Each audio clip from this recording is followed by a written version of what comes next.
GTA San Andreas was an absolute legendary masterpiece. But let's be real, it also had some of the most frustrating, controller-breaking missions in history. Let's present them one by one. Starting off with robbing Uncle Sam. In this one, you and Ryder pull up to an Army National Guard depot to steal weapon crates. Sounds cool, right? Wrong, because Rockstar forces you to load these boxes using a slow, clunky forklift, which is honestly just boring as... But it gets way worse. While you're wasting time trying to align the forks, Ryder decides to pick a fight with the entire army. His health bar drops incredibly fast, so you're constantly jumping out of the forklift, running over to save his life, clearing out soldiers, and then running back to your slow vehicle.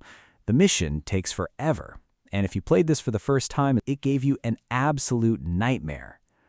Then you have Freefall.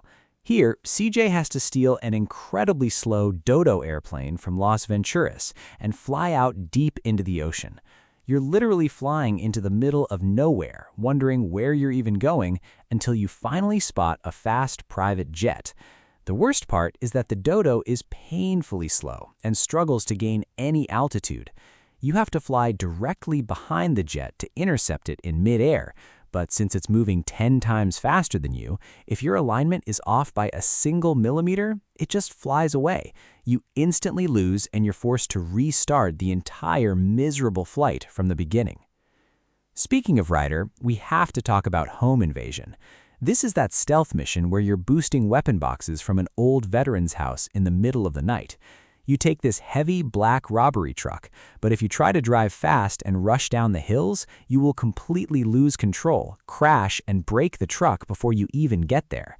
So you're forced to take the long, slow way just to keep the vehicle in one piece. Once you actually get inside the house, the real torture begins.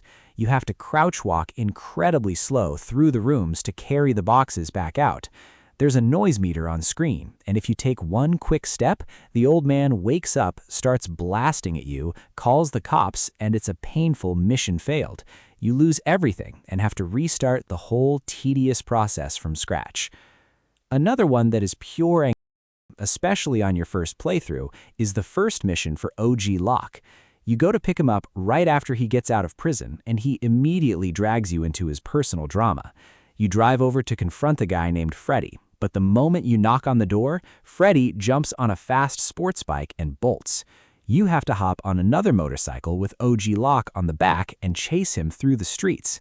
What makes this a complete nightmare for beginners is the route. Freddy weaves through the tightest alleys, cuts across oncoming freeway traffic, and speeds down train tracks.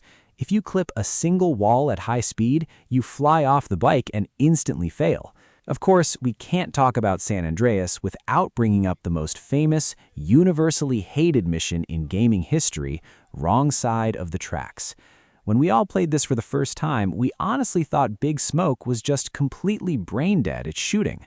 He sits on the back of your bike, firing like a madman, but misses every shot until the train just drives away.